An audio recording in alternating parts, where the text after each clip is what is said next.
Bueno, buenas noches a todos. Gracias por conectarse. Este es el segundo Ateneo Clínico de la Sociedad Argentina de Reumatología. En esta oportunidad le tocó el turno al grupo de estudio de artritis reumatoidea, el cual coordino junto con la doctora María de los Ángeles Correa. Tenemos el honor de que, bueno, tenemos como experto invitado al doctor Gustavo Citera, que es jefe de la sección de reumatología del Instituto de Rehabilitación Psicofísica y es presidente de la Sociedad Argentina de Reumatología, y también a la doctora Graciela Betancourt, que es médica especialista en reumatología del Instituto Médico SER y del Hospital del Cruce. En primer lugar, para arrancar el Ateneo, antes de presentar los casos clínicos, nos pareció oportuno recordar brevemente a la doctora Susana Gagliardi, para lo cual, bueno, le cedo la pantalla al doctor Gustavo Citera. Muchísimas gracias, Silvita, muchas gracias al Azar por la invitación y por este momento. Y como muchos de ustedes saben, el jueves pasado falleció la doctora Susana Gagliardi, Susú para todos nosotros. Susú era maestra de la reumatología argentina y maestra de la reumatología latinoamericana, panamericana, y eso era realmente un orgullo para ella. Susú era médica fisiatra y reumatóloga y fue una discípula directa de Osvaldo García Morteo, como la pueden ver en esta foto de antaño, donde también pueden ver a varios personajes de la reumatología con algunos cambios importantes. Y luego de que falleciera García Morteo, Susú, junto con Eduardo Yeines y Pepe Maldonado, llevaron adelante el instituto y poco a poco nos fuimos sumando varias personas para constituir lo que hoy nosotros llamamos los exalumnos, que afortunadamente cada vez somos más. Yo les decía que Susú estaba orgullosa de ser maestra de la reumatología, pero su mayor orgullo en realidad lo tienen ahí a la derecha de Susú, entre Susú y yo, que es su hijo Pedro. Susú realmente se le caía la baba y su máximo orgullo era Pedrito. Y también quiero mostrarles a aquellos que no lo conocen a quien fue su amor y su compañero de toda la vida. Ahí está al lado de ella Rodolfo Rellman, que además es mi pintor favorito. Susú era para todos nosotros y para muchos de la reumatología una verdadera maestra, y aprendimos al lado de ella, pero también hemos compartido momentos muy lindos, muy amenos, muchos congresos, etcétera. O sea que creo que sin ninguna duda la pérdida física de Susú es un dolor en el alma para la mayor parte de sus amigos, pero obviamente ella desapareció físicamente, pero va a seguir siempre viva en nuestros corazones. Así que nuestro recuerdo y nuestro beso enorme a Susú. Gracias.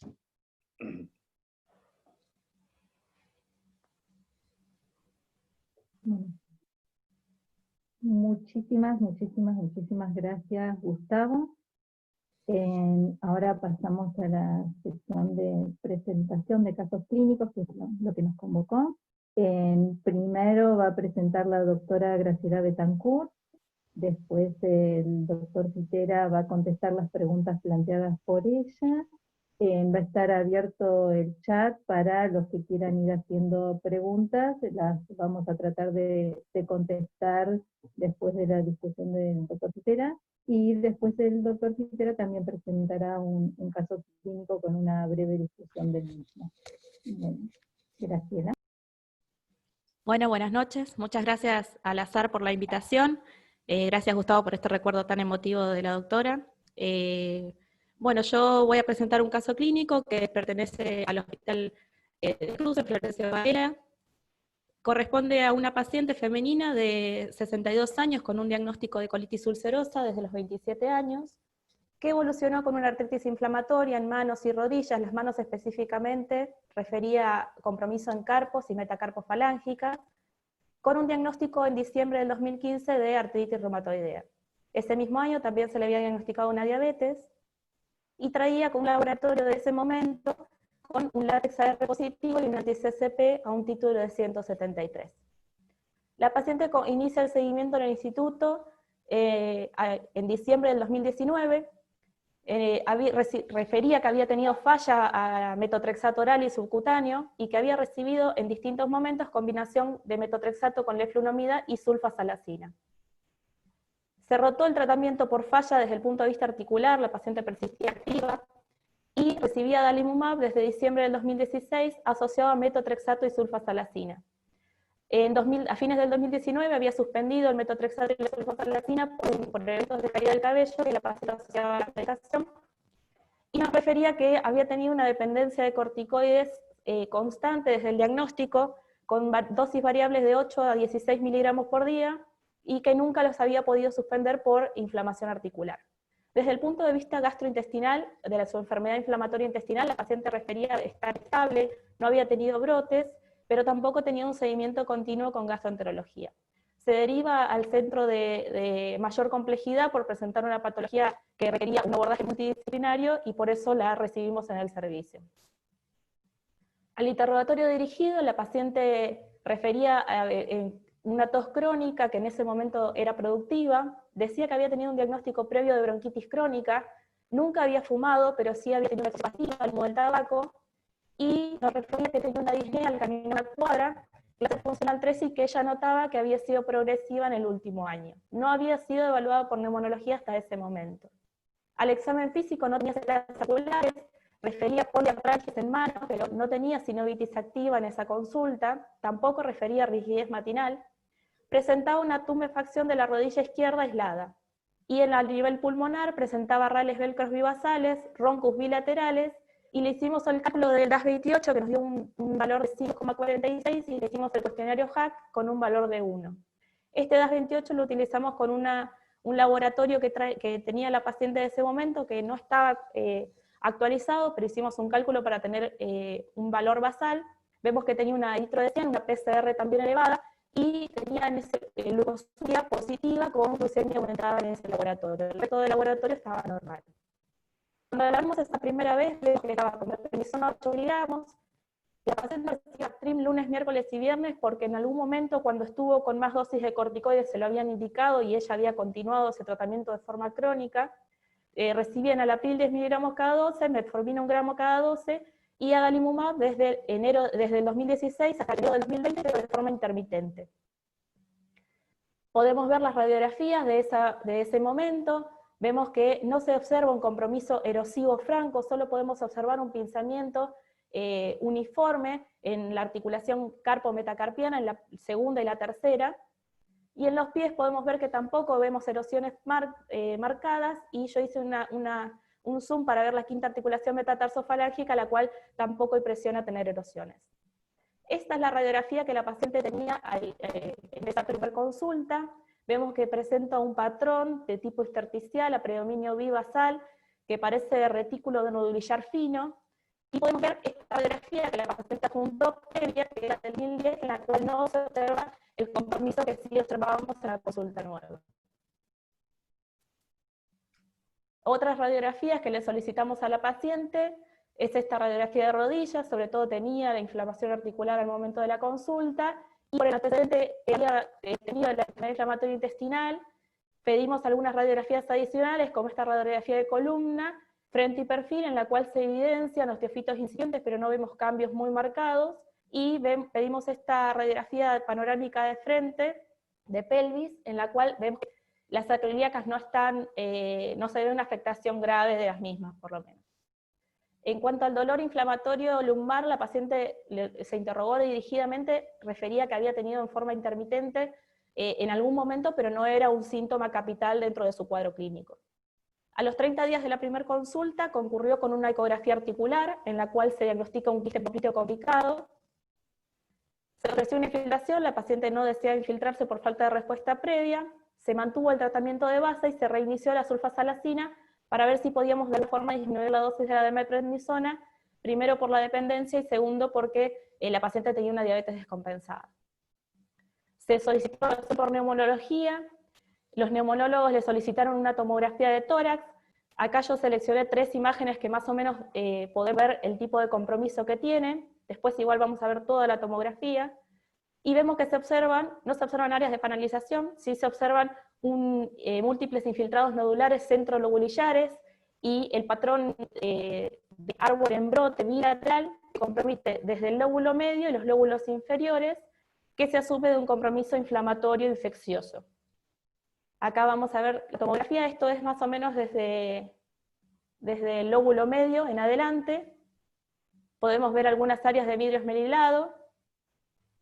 En estas podemos ver las imágenes típicas de árbol en brote, como en esta que podemos ver, ahí, fíjense que tiene como se ve en la luz del bronquio, que está rodeada por un infiltrado peribroncovascular, y vemos en las bases un predominio de un infiltrado micronodulillar con un engrosamiento pleural asociado.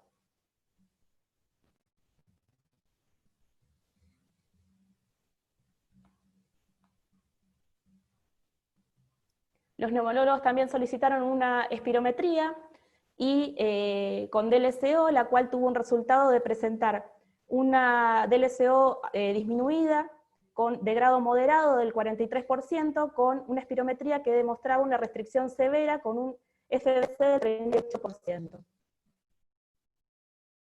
En gastroenterología también tuvo la consulta y se solicitó una videocolonoscopía y una biopsia intestinal. En la videocolonoscopía se informó una inflamatoria intestinal endoscópica leve, y en la biopsia intestinal una colitis crónica erosiva en actividad. Podemos ver el laboratorio de febrero, que fue la primera vez que la vimos, y los laboratorios previos que la paciente pudo traer. Vemos que persistentemente tuvo la eritrosedimentación elevada, la PCR elevada. Puse el hepatolito y la hemoglobina para saber en qué valores estábamos, digamos, esto no influyó tanto el valor del eritro y otros parámetros. Vemos que tiene una diabetes descompensada, y el látex positivo que trajo los estudios anteriores es positivo y a títulos elevados, y lo que supone el último laboratorio es un FAN que en todos había tenido negativo, pero que en este era un 1,80 reticular. Frente a esta paciente nos explicamos de que era una paciente con una enfermedad inflamatoria intestinal, que tenía un compromiso articular de tipo inflamatorio, con un compromiso pulmonar intersticial, que se encontraba en un tratamiento con anti-TNF. Y frente a este paciente bastante complejo en cuanto al manejo, decidimos plantearnos algunas consultas, y es lo que queremos discutir hoy. ¿Qué opina del diagnóstico planteado? Si realmente fue una artritis reumatoidea o si es una artritis asociada a enfermedad inflamatoria intestinal.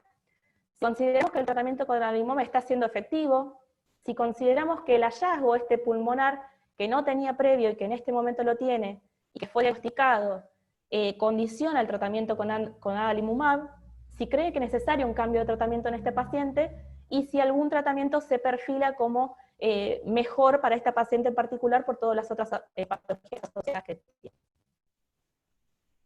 Muy bien. Bueno, muchísimas gracias, Graciela, y antes de ir a la discusión del caso clínico, en la emoción, una de las cosas que me olvidé de agradecerles a Emilce, que fue quien me proporcionó todas las fotos. Ella es la que tiene fotos de lo que ustedes quieran, así que muchísimas gracias, Emi. Estos son mis conflictos de interés, y para resumir entonces, es una mujer de 62 años con colitis ulcerosa y una poliartritis seropositiva con falla metotrexato, que escaló adalimumab, que está activa, como ustedes pueden ver con el DAS ahí, con bastante discapacidad con ese HAC, y que tiene un compromiso pulmonar importante con una DLCO de 43%, y las preguntas que planteaba Graciela recién son las que voy a tratar de ir respondiéndoles con la mejor evidencia que encontré.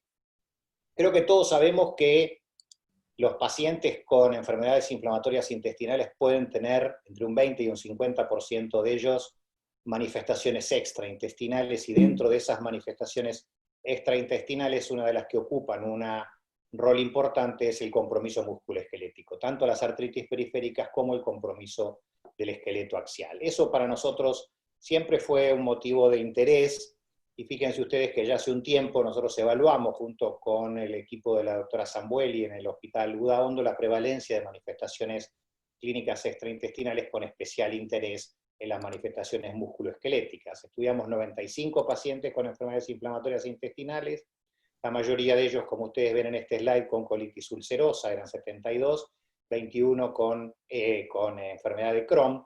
Y como puedes ver en la tabla, la prevalencia de manifestaciones musculoesqueléticas reportadas por los pacientes o encontradas por los médicos que revisaron a los pacientes salta. Un 44% tenían lumbalgia inflamatoria y hasta un 27% de los pacientes tienen artritis periférica. Ahora bien, el tipo de artritis que en general encontramos en estos pacientes es parte del grupo de lo que llamamos las espondiloartritis. En general son oligoartritis seronegativas y que afectan sobre todo los miembros inferiores o eventualmente el componente, el esqueleto axial. Sin embargo, cuando uno revisa en la literatura, hay descripciones de artritis erosivas, y fíjense la época de estos trabajos del año 99-97, de descripciones de poliartritis erosivas en pacientes con enfermedad inflamatoria intestinal.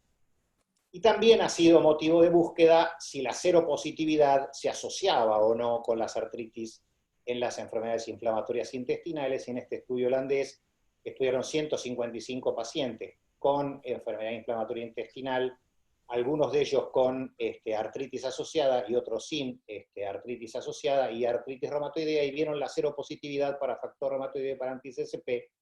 Y ustedes pueden observar acá que en las terceras barras corresponden a la artritis reumatoidea, que son los más prevalentes en cuanto a seropositividad, y los pacientes con enfermedad inflamatoria intestinal, como otras enfermedades inflamatorias crónicas, pueden tener factor reumatoide IgM, como ustedes pueden ver acá, no más del 20%, sin diferencia entre los que tenían artritis y los que no tenían artritis, y prácticamente no se observó la presencia de anticuerpos anti-CCP. Y lo mismo se observó en este otro estudio, donde analizaron pacientes con enfermedad inflamatoria intestinal y controles de la población general, y fíjense ustedes que la prevalencia de anti-CCP2, o sea, el más utilizado en la población general, fue del 6%, y eso estaba más o menos en el orden de lo que yo observaba en los pacientes con enfermedad inflamatoria intestinal. O sea, la seropositividad no es común o no es frecuente en las artritis asociadas a enfermedad inflamatoria intestinal. Por eso también hubiese sido ideal en esta paciente tener anti-CCP. Sin embargo, si ustedes ven algunos de los registros, describen dos tipos de artritis asociadas a las enfermedades inflamatorias intestinales. La de tipo 1, que es la que acabo de describir, que son oligoarticulares, afectación predominantemente de los miembros inferiores, asociada a la actividad inflamatoria del intestino, y describen un tipo 2, que es una artritis poliarticular, de meses de evolución, con compromiso de pequeñas articulaciones de las manos, no asociada a la actividad y muchas veces seropositiva, y por eso uno debe poner en la balanza de si ese compromiso articular es una colitis ulcerosa con artritis secundaria a la misma, o si es una colitis ulcerosa con artritis reumatoidea asociada. Y entonces uno se pregunta si esta asociación es más frecuente que la esperada por el azar, y esto fue lo que nos preguntamos con Graciela ya hace, por ejemplo, un mes, y en ese momento lo que dijimos, bueno, lo que deberíamos hacer es una revisión sistemática y un metaanálisis para ver si esta asociación es más frecuente que la esperada por el azar. Y Graciela me dijo, bueno, la verdad que yo no tengo tiempo, entonces lo que hicimos fue contratar a unos chinos que ahora están menos ocupados porque tienen menos coronavirus, y les pedimos si podían hacer ese trabajo por nosotros. Y fíjense ustedes, no me van a creer, pero los chinos hicieron eso, y la semana pasada nos dieron los resultados, donde hicieron una extensa revisión de la literatura y seleccionaron finalmente 8 estudios de muy buena calidad, y en esos estudios, en líneas generales, que ustedes pueden ver acá, donde yo lo tengo recuadrado, el riesgo relativo de artritis reumatoidea es significativamente mayor en los pacientes con enfermedad inflamatoria intestinal, un riesgo 3 veces mayor que lo esperado por el azar.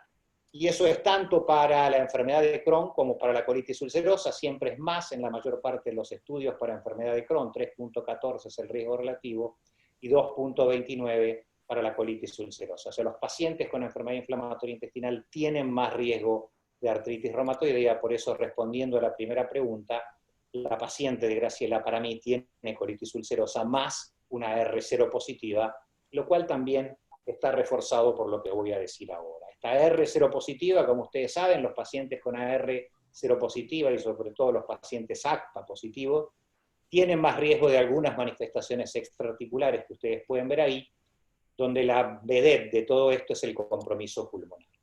El compromiso pulmonar en AR puede ser múltiple, pero uno de los que más nos importan por una cuestión pronóstica es el compromiso del parénquima, ¿sí? El compromiso intersticial. Y ese compromiso intersticial tiene formas más frecuentes, formas más infrecuentes. Dentro de las más frecuentes está la neumonía intersticial usual, o sea, el UIP, y la neumonía intersticial no específica, o NSIP, cuyo patrón era el que tenía esta paciente, ese patrón en vidrio esmerilado, aunque por lo que pudimos ver en la TAC también tenía un compromiso mixto, o sea, tenía otros patrones, y eso no es infrecuente en los pacientes, muchas veces ver compromisos mixtos, a veces predominantemente NSIP, otras veces predominantemente UIP. La importancia de esto, en el reconocimiento de esto, es que el riesgo de muerte de los pacientes con artritis reumatoidea que tienen enfermedad intersticial es entre 2 y 10 veces mayor que un paciente con AR que no tiene enfermedad pulmonar intersticial. Por eso es muy importante el reconocimiento temprano, y esto ocurre muy tempranamente. De hecho, ustedes saben que muchas veces nos preguntamos si la AR en realidad empieza en la articulación o empieza en otro lado, y ese otro lado puede ser el pulmón. En este estudio de Karolinska, ellos compararon 105 pacientes con artritis temprana seropositiva, con pacientes con artritis seronegativo y con controles, y fíjense que ya muy tempranamente los pacientes con AR-ACPA positiva tienen anormalidades en la tomografía de alta resolución y tienen infiltrados linfocitarios casi en un 50%. O sea que esto sucede tempranamente, y sabemos que existen distintos factores de riesgo, ¿sí? Los varones tienen más riesgo de este compromiso, aquellos que son fumadores, y por sobre todas las cosas aquellos que son seropositivos, tanto para factor reumatoideo como para ACPA.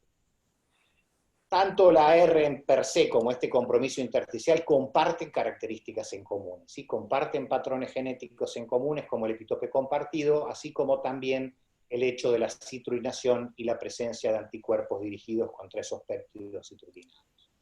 Hoy en día existe una asociación genética específica. Ustedes saben que hay una variante de este gen promotor del MUC5B, ese es un gen que codifica para la mucina pulmonar y que se sabe que está aumentado o es mayor expresado en los pacientes con fibrosis pulmonar idiopática, y esto también se analizó en este trabajo interesante del New England, en pacientes con AR con enfermedad pulmonar intersticial y sin enfermedad pulmonar intersticial y en controles, y lo que se observó es que la asociación es significativamente mayor cuando tienen los pacientes con AR el MUC5B para enfermedad pulmonar intersticial, que es mayor para la AR con enfermedad pulmonar intersticial versus la AR sin enfermedad pulmonar intersticial, y es mayor, sobre todo, fíjense el odds ratio, casi de 6, para la UIP versus la no UIP. O sea, una manera en la cual nosotros podríamos eventualmente detectar una predisposición temprana. Y eso es tanto para el genotipo homocigota como para el genotipo heterocigota. Pero otra manera que también tenemos hoy de detectar tempranamente esto, ustedes saben, y una forma no cruenta, es a través de la ecografía pulmonar. Hoy nuestros ecografistas, muy bien entrenados, por lo menos en nuestro hospital, pueden detectar tempranamente cambios a nivel del pulmón, que son estas líneas B o estos comets que ellos detectan tempranamente.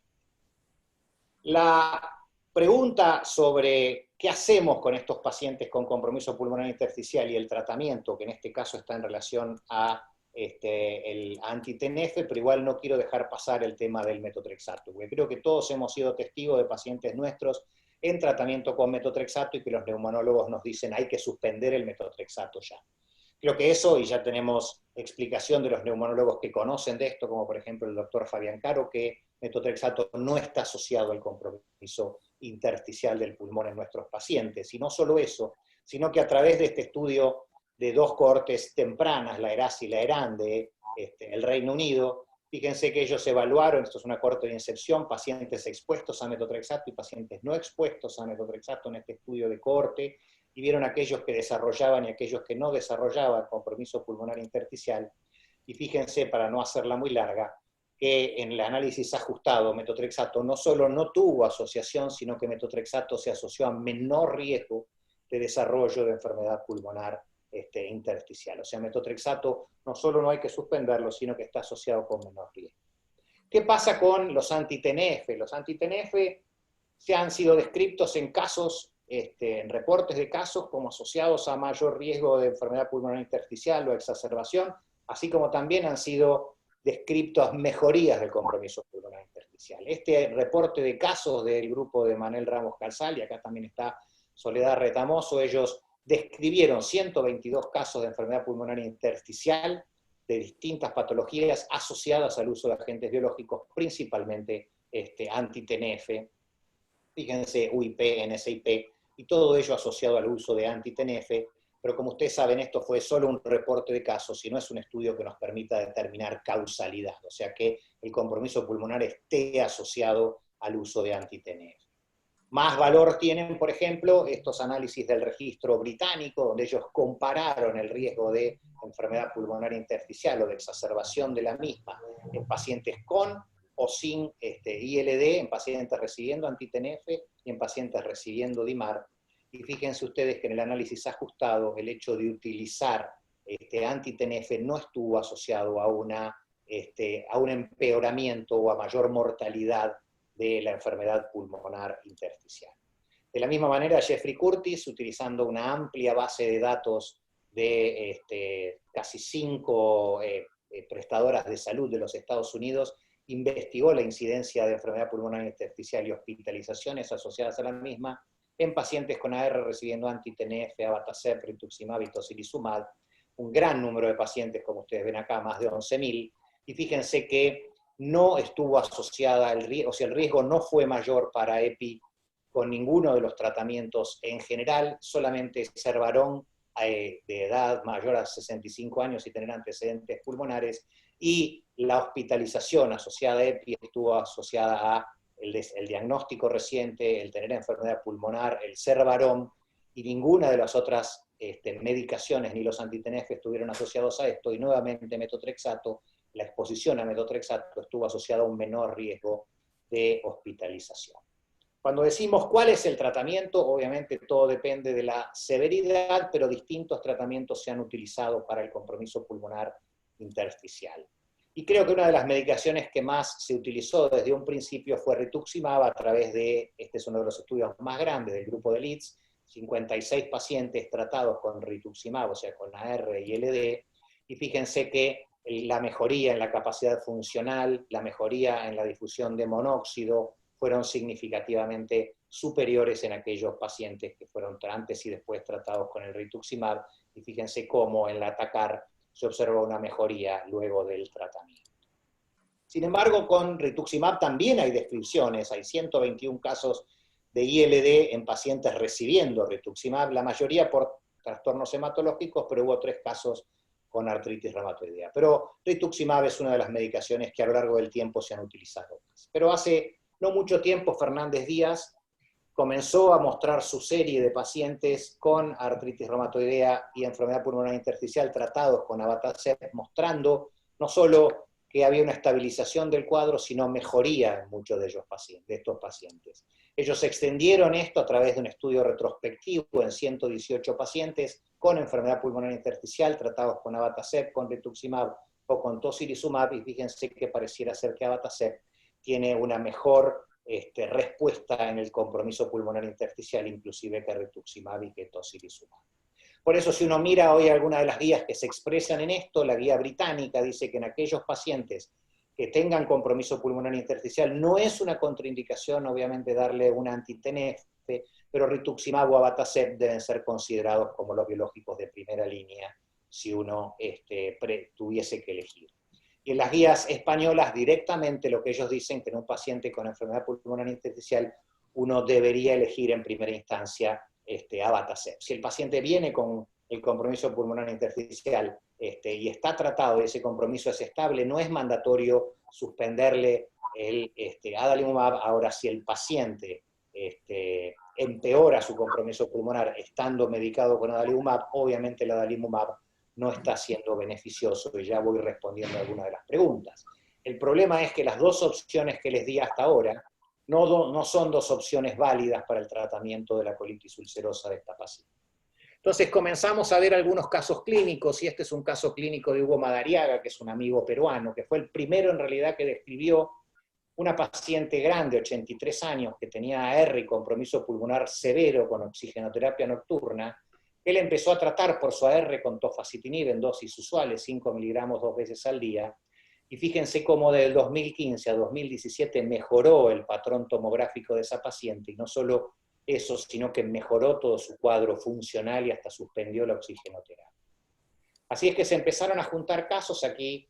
En Argentina también, Bejarano y otros colaboradores presentaron 15 pacientes con AR y compromiso pulmonar intersticial tratados con TOFA, y hubo mejoría en 8 de esos 15 pacientes, mejoría tanto funcional como en la TACAR. A raíz de eso, nosotros también lo que hicimos fue tratar de analizar en todo el programa de tofacitinib, o sea, le pedimos a Pfizer y ellos accedieron, a poder revisar o investigar la incidencia de enfermedad pulmonar intersticial en pacientes que estuviesen recibiendo TOFA en cualquiera de sus dosis, y en placebo en todo el programa de desarrollo de TOFA de los estudios de fase 2, de fase 3 y de fase 4.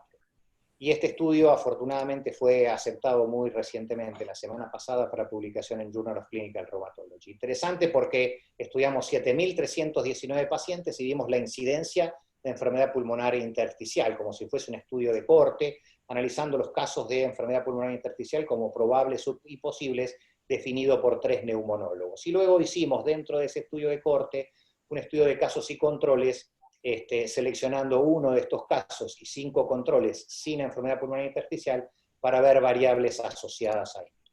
Fíjense aquí a la izquierda que la incidencia de enfermedad pulmonar intersticial fue numéricamente menor en los pacientes recibiendo TOFA, 0.13 por 100 pacientes año, versus el placebo, que se fue de 0.32. Y eso fue para TOFA, ya sea en monoterapia o en combinación, recibiendo 5 o recibiendo 10 miligramos, y la incidencia se mantuvo estable a lo largo del tiempo. Cuando fuimos a ver los factores que estaban asociados en el multivariado, como en todos los casos, la mayor edad, el uso de tabaco, fueron los principales factores asociados. Y uno se pregunta, ¿hay algún racional para que tofacitinib pueda mejorar el compromiso pulmonar? En el mismo ACR que nosotros presentamos este trabajo de TOFA, a muy poco espacio, muy poca distancia de nuestro póster, Yoyendo, de la Universidad de Kobe, presentó, ellos tienen un modelo experimental de ratitas que desarrollan enfermedad pulmonar intersticial, y que es un modelo muy utilizado de enfermedad pulmonar intersticial asociada a la AR, y lo que ellos hicieron fue tratar a esas ratitas con tofacitinib, y también me contaba él que también lo hicieron con baricitinib, y lo que veían era que esas ratas mejoraban, ¿sí?, la enfermedad pulmonar intersticial, o inclusive cuando las daban muy tempranamente, el TOFA suprimía el desarrollo de enfermedad pulmonar intersticial. Y lo que TOFA produce, ustedes saben que la enfermedad pulmonar intersticial está asociada a inmunidad celular y sobre todo a la expansión de linfocitos TH17, y lo que TOFA provoca es una expansión de las células mieloides supresoras, que son células mieloides que controlan la inmunidad, ¿sí? Son células que nosotros tenemos y que controlan en condiciones normales la inmunidad, entonces TOFA produciría esa expansión y controlaría esas células TH17. Y tampoco es novedad para nosotros, porque fíjense que todos conocen muy bien que nintedanib, que es otra pequeña molécula, inhibidor de TYK2, ya está aprobado para el compromiso pulmonar en esclerosis sistémica, pero también se ha ensayado en enfermedad pulmonar intersticial asociada a otras patologías, como es el estudio INBUILD. En el INBUILD, otras enfermedades, 663 pacientes con compromiso pulmonar intersticial de otra causa que no sea la esclerodermia, y había 87 pacientes que tenían enfermedad, tenían ILD asociada a la R, recibieron nintedanib 150 miligramos 2 veces al día o placebo, y como ustedes saben, el estudio ya está publicado en New England y los resultados se conocen muy bien, que aquellos pacientes tratados con nintedanib tuvieron una estabilización significativamente mayor de la capacidad vital comparado con el placebo. Se presentó también hace poco un subanálisis de estas distintas poblaciones, y fíjense ustedes que la mejoría, todo lo que caiga de este lado de la línea, favorece al nintedanib, y esa mejoría fue mayor en aquellos pacientes específicamente con artritis reumatoidea, y Fabián Caro, que estuvo muy involucrado en el estudio, también me comentaba que específicamente en aquellos pacientes que tenían UIP, nintedanib fue notablemente más efectivo, o sea que hay un racional para el uso también de pequeñas moléculas en el compromiso pulmonar intersticial. Entonces, volviendo al paciente de Graciela, ya les dije lo que opinaba del diagnóstico, para mí es una R asociada a enfermedad inflamatoria intestinal. Si considera que el tratamiento con adalimumab está siendo efectivo, no. La paciente obviamente no solo no está bien de su cuadro articular, sino de su cuadro pulmonar, y eso es algo importante que siempre dejamos el mensaje. La R es una enfermedad sistémica con compromiso predominantemente articular, pero el pulmón es otra parte integrante. O sea, si el pulmón está mal, la R también está mal.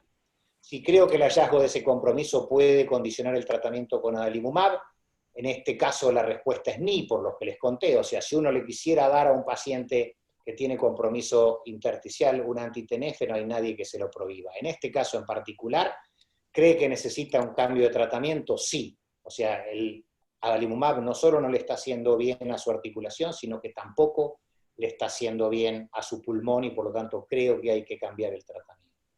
Y si me preguntan qué tratamiento consideraría para esta paciente en particular, y tratando de ser unicista, creo que tofacitinib sería la mejor opción, ya que como ustedes saben, tofacitinib también está aprobado para el tratamiento de colitis ulcerosa, o sea que mi recomendación sería que a esta señora lo antes posible le cambien el tratamiento a tofacitinib, hablando con nuestros colegas gastroenterólogos, ya que ustedes saben que la dosis, ellos hacen una dosis de carga de 10 miligramos 2 veces al día, para luego pasar a la dosis de 5 miligramos 2 veces al día.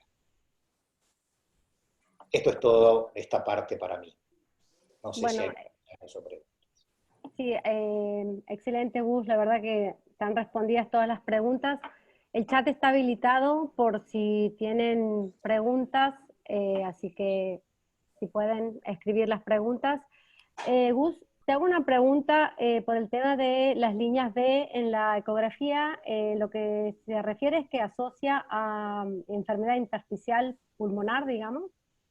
Exacto, hoy en día, y esto lo pueden responder más nuestros ecografistas, y en especial Marcos Rosenfeld, que está ahí, que creo que es uno de los primeros reumatólogos que está viendo esto en particular con los neumonólogos, pero ellos ven, y la verdad que me lo han hecho ver a mí, y es sorprendente porque se pueden ver muy bien cuando uno compara a un paciente normal con un paciente con compromiso intersticial, como ven esos comets o esas líneas B, o sea, aparentemente eso es como una refringencia de la pleura o algo que yo en realidad no les puedo explicar, pero lo que sí les puedo decir es que eso se puede ver tempranamente, y hoy en día nosotros estamos desarrollando un protocolo, un estudio, porque personalmente creo que dada la alta prevalencia de enfermedad pulmonar intersticial en los pacientes con AR, podría llegar a ser mandatorio que en los pacientes con artritis temprana deberíamos a lo mejor hacerle una ecografía pulmonar, ya que como sabemos es un método absolutamente incruento.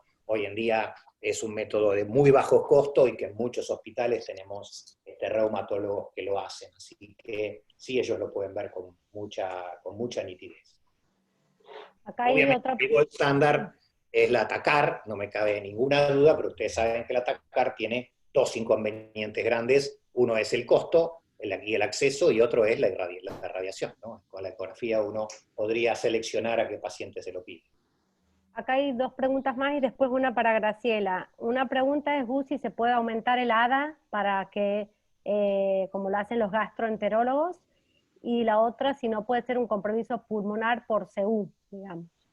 La primera pregunta es no, definitivamente no. O sea, para nosotros, para los reumatólogos, no es costo efectivo aumentar el adalimumab. Si ustedes leen el prospecto americano, dice que si un paciente no responde, uno podría aumentar el adalimumab a 80 miligramos, eso no es costo efectivo. Hoy para los reumatólogos, si no responde a adalimumab hay que cambiar, tenemos un montón de opciones. O sea que la primera pregunta es no, y la segunda, si puede ser un compromiso asociado a la enfermedad inflamatoria intestinal, y como todo puede ser en medicina. Ahora, si uno intenta ser unicista, esta mujer tiene una poliartritis cero positiva con compromiso intersticial pulmonar, lo primero que yo pensaría es que está más vinculado a la artritis reumatoidea. En una revisión del compromiso pulmonar intersticial en pacientes con enfermedad inflamatoria intestinal, se ve que pueden tener compromiso intersticial, pero que esta es una manifestación muy rara y que es tan rara que no se considera dentro del screening de la patología. Así que en realidad nosotros pensamos que está más asociada a la R que a su enfermedad inflamatoria intestinal. Después preguntan si la bueno, hacen un comentario que la sulfasalacina también puede dar compromiso pulmonar. No sé si... Sí, dentro de las drogas tóxicas, digamos, a nivel pulmonar está la sulfasalacina, junto con el metotrexato, digamos, el riesgo que tiene la sulfasalacina es similar al que se conoce en el metotrexato. Fue una de las cosas que nos planteamos inicialmente, pero decidimos reiniciarle la sulfasalacina porque en realidad era la única conducta que podíamos tomar en ese momento. No reiniciamos el metotrexato, primero porque pensamos que estaba evolucionando, la paciente refería a una disnea progresiva en el último año, digamos, entonces preferimos reiniciar la sulfa y ver la evolución, y los neumonólogos, en realidad yo les presenté la espirometría, digamos que es la que se hizo la evaluación para ver qué tipo de compromiso tenía, y de todas formas ellos le repiten, o sea, sugirieron en su espirometría repetirle a los 3 meses para corroborar la progresión de su enfermedad intersticial. Y como la paciente está con sulfa, digamos, la idea sería ver si está con sulfa y sin nada. Así que la idea sería ver si por ahí sigue progresando a pesar de que ya está sin adalimumab y con sulfasalacina. Graciela, ahí preguntan en el chat si se piensa o se pensó hacer un VAL para ver que no sea infeccioso, o si se descartó bien lo infeccioso. No nos planteamos algo infeccioso porque no tenía una evolución crónica y no tenía un patrón tomográfico que nos justificara. Yo describí la imagen en árbol en brote, esa imagen se describió inicialmente para tuberculosis, pero que después se vio que en realidad estaba asociada a múltiples compromisos inflamatorios e infecciosos. La paciente no tenía otros signos de reagudización más allá de la tos y la disnea, digamos, y venía en sí haciendo un tratamiento antibiótico, ese Bactrim intermitente que la paciente venía tomando cuando la evaluamos por primera vez. Así que inicialmente no consideramos una causa infecciosa y tampoco los neumonólogos, porque nos pareció que con todo el patrón, todo el perfil inflamatorio que la paciente tenía otra causa, digamos, que justificara los síntomas. Bueno, por tema de tiempo vamos a pasar al segundo caso, y bueno, que lo presenta Gus, y bueno, si hay tiempo también le haremos preguntas. Bueno, muchas gracias, y gracias, Gra, por el caso. Voy a tratar de ir lo más breve, más rápido posible. Esta es una mujer de 32 años, empleada administrativa, que empezó con una poliartritis simétrica con compromiso de manos, elevación de reactantes de fase aguda, 0 positiva, y que comenzó tratamiento con AINES y prednisona en dosis bajas. Le pusimos metotrexato 15 miligramos por semana, que aumentó hasta 20 miligramos con excelente respuesta, descenso y suspensión de los esteroides, ¿sí? Así es como estaba la paciente al inicio, con un DAS de 7.9 y luego con un DAS de 2 al darle metotrexato. O sea, este caso clínico lo podría terminar ahí, pero no les dije toda la verdad. O sea, cuando yo le puse 15 miligramos, ella fue a buscar otra opinión, consultó a otro colega. Así es como lo fue a ver a mi colega le pidió una ecografía, que ustedes pueden ver acá, donde está muy activa. Ella llevaba una radiografía, pero le pidió una tomografía computada, donde en la tomografía computada se veía, en la radiografía no se veía una erosión, como ustedes ven acá, y mi colega le dijo que usted tiene una R muy severa y tiene que empezar ya mismo con un agente biológico o con un JAK-inhibitor. Y la verdad que ahí, cuando la paciente me lo vino a preguntar, yo dije si realmente es momento de cambiar el paradigma de tratamiento de la R. ¿Por qué? Porque mi colega en realidad es amigo a quien yo respeto mucho y no es ningún nabo, o sea, alguna evidencia tendrá que tener. Así que me fui a ver, y obviamente cuando uno ve, acá tienen ustedes 3 estudios, el COMET con etanercept, el OPTIMA con adalimumab y el AGRI con abatacept, que en artritis temprana compararon la combinación versus metotrexato, y todos ellos mostraron una remisión por DAS 28, por DAS 28, en este caso significativamente superior. Si uno lo mira para los JAK-inhibitors, que fue otra de las cosas que eventualmente le indicaba también, con Tofa en el Oral Start, el Begin con baricitinib o el Select Early con upadacitinib, mostraron que el tratamiento con estos combinados con metotrexato era significativamente superior a el metotrexato solo. Sin embargo, ustedes saben, y esto me han escuchado decir varias veces, que cuando un paciente tiene una reactiva uno debe iniciar metotrexato y ver cómo funciona, y si eso funciona, fantástico, y si eso no funciona, ahí uno obviamente tiene que trabajar. Y cuando decimos iniciar tratamiento con metotrexato, decimos iniciar tratamiento en dosis y en tiempo adecuado. O sea, uno entre 3 y 6 meses, que es el treat to target que hoy buscamos, debe llegar a la dosis máxima de metotrexato y saber si ese paciente es o no un respondedor de metotrexato, que es lo que nos divide hoy a los pacientes con AR. ¿Sí? Si son respondedores a metotrexato, se van a morir de viejos, y si no son respondedores a metotrexato, vamos a tener que trabajar.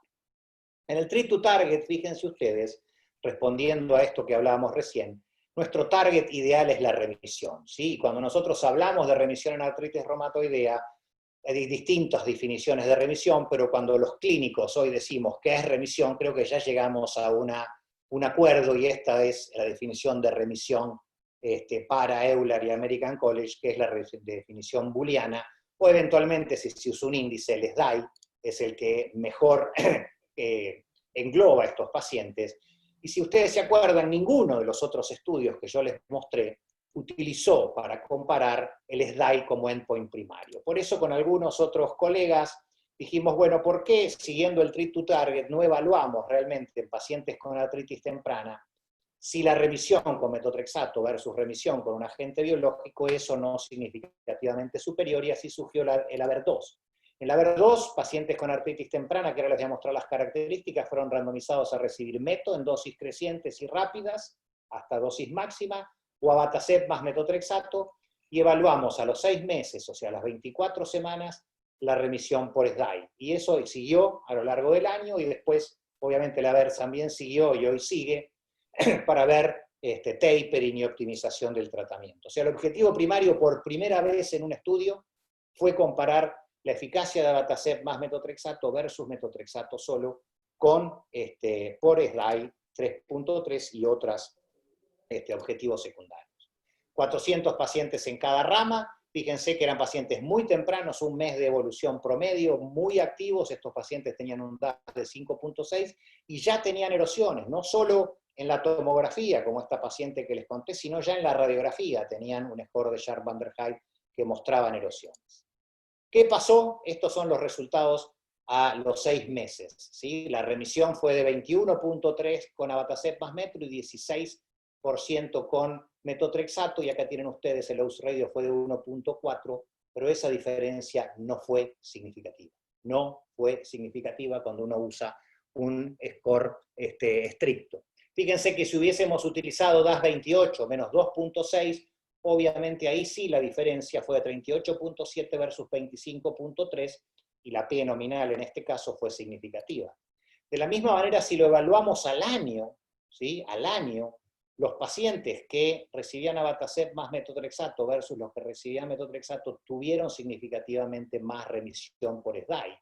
Pero esto es el mejor ejemplo probablemente de lo que es el treat to target. Entre 3 y 6 meses yo puedo identificar a esos pacientes que no responden adecuadamente siguiendo el treat to target y los puedo rescatar. Desde el punto de vista radiológico, es cierto que los pacientes que recibieron metotrexato tuvieron más progresión radiográfica. Fíjense que un cambio de 0 fue 62% en abatacept más meto y 43% en metotrexato nada más. Hubo algo más de progresión radiográfica, pero también es cierto que los eventos adversos serios fueron numéricamente mayor en los que recibieron el biológico versus los que recibieron metotrexato. 6.7 versus 2.7. ¿Sí? Mi colega lo que me dice es, perdiste tiempo, capacidad funcional y el daño radiográfico es mayor. Sin embargo, yo traté de buscar bibliografía para taparle la boca a mi colega, y ustedes todos recordarán muy bien el Optima, que se diseñó específicamente para ver el treat to target, metotrexato versus meto más adalimumab a las 24 o 26 semanas. Esto cambiaba, y lo que me importa es mostrarle esto. Los pacientes con meto que no respondían, se les adicionaba adalimumab como una estrategia de treat to target. Entonces quiero ver qué pasa al año entre esos pacientes que yo rescaté versus los pacientes que iniciaron meto más adalimumab, y fíjense ustedes que ACR20, ACR50, ACR70 fue exactamente el mismo. Si lo vemos en términos de baja actividad o de remisión por DAS, fue exactamente el mismo. Si lo vemos en términos de capacidad funcional por HAC, la capacidad funcional que alcanzaron los pacientes que empezaron con adalimumab fue la misma que alcanzaron los pacientes que escalaron luego a metotrexato. Sí, desde el punto de vista radiológico, si uno lo mira al año o a los 2 años, aquellos pacientes que recibieron adalimumab de entrada tuvieron menos progresión radiográfica, ¿sí? Fíjense que ahí mi colega me dice, viste, la progresión es menor. Ahora, fíjense ustedes lo que es esto, lo que es esta diferencia. Esto es una diferencia de 1.15 en un score como el de Sharp van der Heij, que va de 0 a 4.48, y en general el pícaro de mi colega lo que les pone es una escala que va de 0 a 150. Miren si yo aumento la escala a 20, la diferencia que hay entre las curvas. Miren si yo aumento la escala a 50, la diferencia que hay en la progresión radiográfica. Y no les digo nada si aumento la escala 448, prácticamente no se darían cuenta que la progresión radiográfica es mayor. Y si a pesar de los términos de eficacia no están convencidos, no hay ninguna duda que aquellos pacientes que reciben agentes biológicos tienen una incidencia de infecciones mayor que aquellos pacientes que reciben metotrexato. En este metaanálisis de Singh fue demostrado. Y también en la revisión sistemática hecha por Sofía Ramiro para las guías EULAR, se observó que en aquellas bases de datos, en aquellos registros con bajo riesgo de sesgo, las infecciones serias, el hazard ratio fue mayor, significativamente mayor en aquellos que reciben biológicos versus el metotrexato. Ustedes me pueden decir, no es tanto mayor, 20%, 30%, pero es mayor, significativamente mayor. Y lo mismo pasa para las pequeñas moléculas. La incidencia de infecciones es semejante a la de los agentes biológicos, ni que hablar de la incidencia de tuberculosis, que todos sabemos que es mayor que con metotrexato, y si hablamos del herpes zóster también, la incidencia de herpes zóster con los agentes biológicos es mayor que con metotrexato, y como todos saben con los JAK inhibitors es el doble inclusive que con los agentes biológicos. Por lo tanto, también desde el punto de vista de la seguridad, no es conveniente iniciar el tratamiento con esto. Ok, uno podría decir, pero yo puedo actuar intensivamente al inicio y después suspender el tratamiento, puede ser costo efectivo. Hay evidencia de eso ya, como ustedes saben, el PRICE y el AVERT fueron diseñados para ver si esto era costo efectivo, o sea, si uno puede iniciar intensivamente con un biológico más metotrexato, con etanercept en el caso del PRICE, o con el AVERT en el caso de abatacept. Pero fíjense ustedes que cuando uno suspende en el AVERT el tratamiento, esos pacientes pierden esa remisión obtenida, y lo mismo sucedió en el PRICE. O sea, el hecho de haber empezado intensivamente no te garantiza que vos en el tiempo tengas un mejor resultado. Y obviamente los eventos adversos fueron mayores en aquellos que iniciaron el tratamiento con el agente biológico. Pero si les quedaba alguna duda a alguno, y sobre todo a mi colega, recientemente, hace muy poquito, una semana, un mes, se publicó el estudio Vedera en Annals of Rheumatic Diseases, un estudio pragmático, abierto, randomizado de un centro único para demostrar el treat to target, y en ese estudio randomizado 120 pacientes con artritis temprana, 0 positivos, fueron randomizados a recibir meto más etanercept de entrada, y otro grupo que recibía metotrexato inicial, escalando la dosis rápidamente, y luego de las 24 semanas, si el paciente no alcanzaba la remisión, se le agregaba etanercept, siguiendo una estrategia treat to target. A los dos se les daba un corticoide de depósito, y al grupo en metotrexato, si el paciente a las 8, 12 y 16 semanas no tenía baja actividad, se le podía adicionar sulfa más hidroxicloroquina. Pero a las 24 semanas, si no alcanzaba la remisión, se le agregaba etanercept, y el endpoint primario fue la remisión por DAS a las 48 semanas. Y fíjense ustedes, estos son los resultados. La remisión por DAS, si bien fue numéricamente mayor en la que recibió etanercept, el odds ratio fue de 1.73, y esa diferencia no fue significativa. Acá tienen ustedes la mejoría en el DAS 28, y fíjense que a las 48 semanas y más allá fue la misma. Y si alguno tiene duda del punto de vista clínico, a estos pacientes también se les hizo Power Doppler, y fíjense que a las 48 semanas, a las 24 semanas, no hubo diferencias entre el Power Doppler en aquellos que iniciaron metotrexato consiguiendo el treat to target versus aquellos que iniciaron metotrexato más etanercept. Inclusive analizaron, luego de las 24 semanas, o sea, las 48 semanas, la diferencia de los pacientes que alcanzaron remisión, o sea, aquellos que estuvieron expuestos al menos 24 semanas a etanercept, ¿sí? Aquellos que empezaron de entrada como esta rama y aquellos que lo adicionaron después, y fíjense nuevamente que el odds ratio, si bien fue mayor, no fue estadísticamente significativo. Por lo tanto, si me preguntan si es momento de cambiar el paradigma de tratamiento de la artritis reumatoidea, la respuesta es no.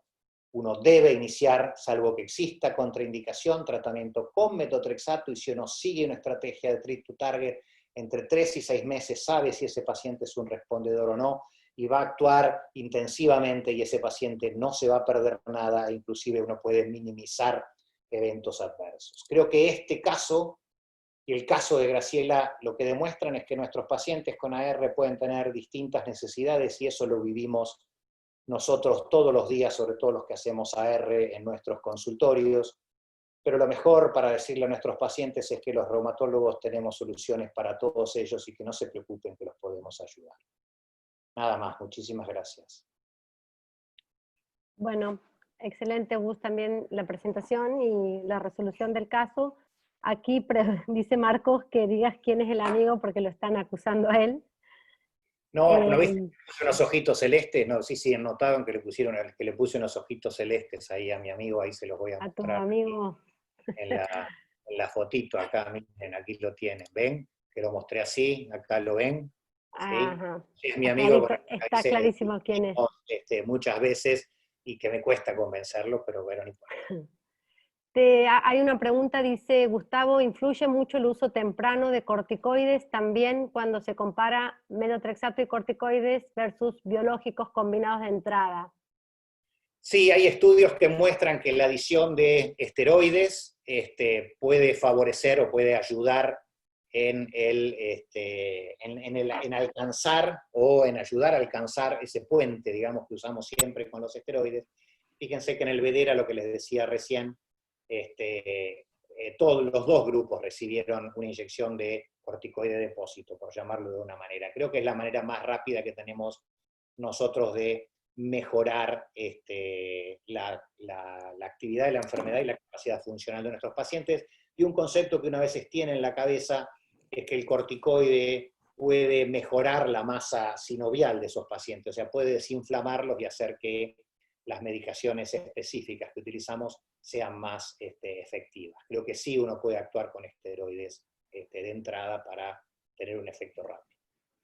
Y una última pregunta, si usás la ecografía como método para guiarte para remisión, digamos. Nosotros usamos la ecografía para un montón de cosas, y creo que ha sido una de las mejores cosas, de las últimas mejores cosas que nos han pasado a los reumatólogos. Hoy tenemos la ecografía para hacer diagnósticos, para ayudar en el control, para hacer infiltraciones guiadas, etc. De todas maneras, creo que la ecografía sigue siendo un método complementario, y la ecografía no reemplaza el expertise del reumatólogo, ¿sí? O sea, la definición de remisión debe hacerse clínicamente, y creo que ya hay estudios, inclusive las guías Euler ya lo han demostrado, y la evidencia muestra hoy que seguir un treat to target con ecografía no solo no es mejor que seguir un treat to target clínico, sino que inclusive es peor, porque lo único que lográs es gastar más dinero escalando el tratamiento y exponer más a los pacientes a eventos adversos. Bueno, te hago una más y terminamos. Si la efrunomida podría ser una opción en lugar, o sea, me imagino agregado a metotrexato en lugar de agregar un biológico o rotar un biológico. Absolutamente. Yo creo que eso cada uno lo tiene que evaluar. Lo que nosotros no tenemos que dejar es que el paciente discurra. O sea, la clave en esto es usar metotrexato adecuadamente. Sí, hoy nosotros prácticamente iniciamos no con menos de 15 miligramos, y a los 3 meses ese paciente ya está con dosis plena y parenteral como para saber si es un respondedor o no.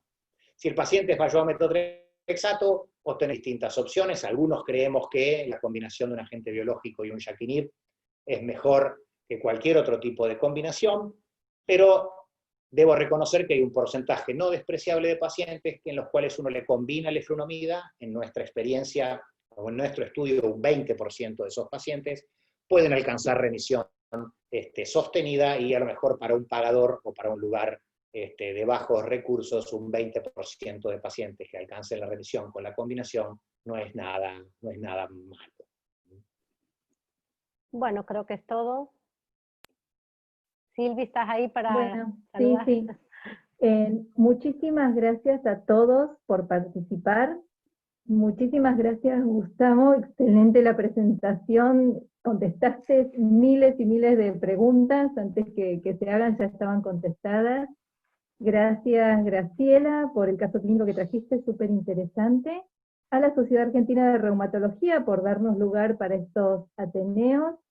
Y mi último gracias es para Susana Gagliardi, donde esté, por haber sido nuestra maestra en rehabilitación, y como dijo Gustavo, todos los que tuvimos la oportunidad de conocerla, siempre la recordaremos. Gracias. Muchas gracias a todos. Gracias. Chao. Gus, un abrazo. Gracias. Excelente, felicitaciones. Sí, Muchísimas gracias. Es muy bueno. Hermoso caso, Gra. Interesante, completo. Muy lindo estuvo. Para Contanos apenas bueno.